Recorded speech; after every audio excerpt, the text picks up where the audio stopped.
रोनकपुर नाम के एक शहर में राजा रौनक सिंह का राज हुआ करता था। वो हमेशा अपनी प्रजा के हित में कार्य किया करते थे। वहां की प्रजा बहुत खुश रहती थी। एक दिन गिद्ध आकाश में भूतिया पेड़ के बीज लेकर उड़ रहा था।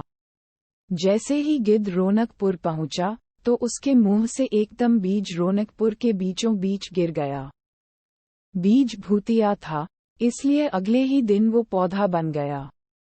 वहां के स्थानीय निवासियों ने जब पौधे को देखा तो हैरान रह गए, क्योंकि पौधे का रंग काला था। बाद में लोगों ने आपस में चर्चा की और यह समझा कि खेत में उगने वाला कोई घास पात या वनस्पति होगी। दूसरे दिन वो पौधा काफी बड़ा हो गया। लोगों को और ज्यादा दुविधा हुई कि एक ही दिन में ये पौधा इतना बड़ा कैसे हो गया। होते होते वो पौधा तीसरे दिन पेड़ बन गया। समय बीता और लोग भी तेजी से बढ़ने वाले पौधे के बारे में सोच सोचकर परेशान हो रहे थे।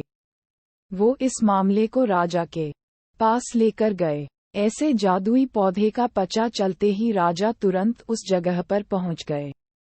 राजा को जैसे ही पता चला कि एक काले रंग का पौधा 3 दिन में पेड़ बना है, तो वो भी उस पेड़ को हैरानी से देखने लगे। राजा उस पेड़ के पास चौथे दिन पहुंचे थे और तब तक पेड़ और बड़ा हो चुका था। वो इतनी तेजी से फैला था कि किसी को यकीन ही नहीं हो रहा था। राजा समझ गए थे कि का रंग काला है, इसमें जरूर कुछ जादू टोना होगा।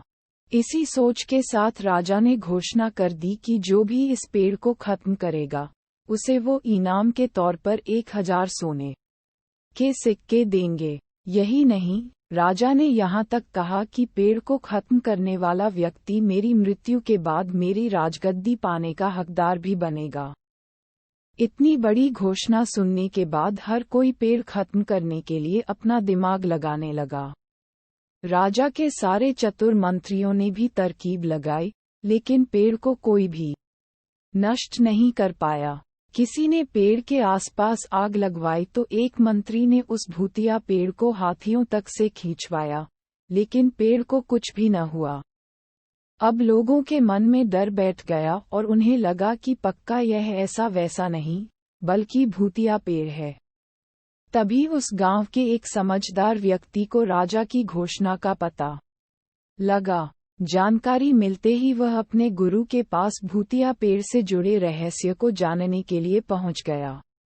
गुरुजी ने अपनी ध्यान की शक्ति को एकत्र करके देखा और उससे पूछा, क्या तुम पेड़ को खत्म करना चाहते हो? समझदार व्यक्ति ने जवाब दिया, हाँ गुरुजी। सब उससे परेशान हैं। गुरुजी ने बताया कि उसे खत्म करने का एक ही तरीका है।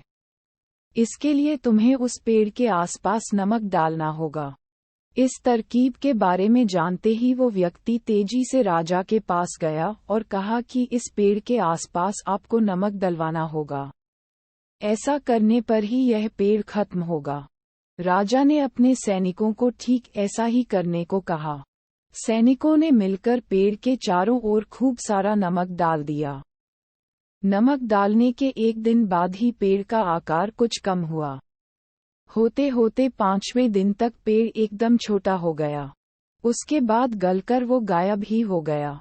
उस व्यक्ति की तरकीब काम कर गई और राजा ने खुश होकर उसे इनाम की 1000 सोने की मोहर पहले दी।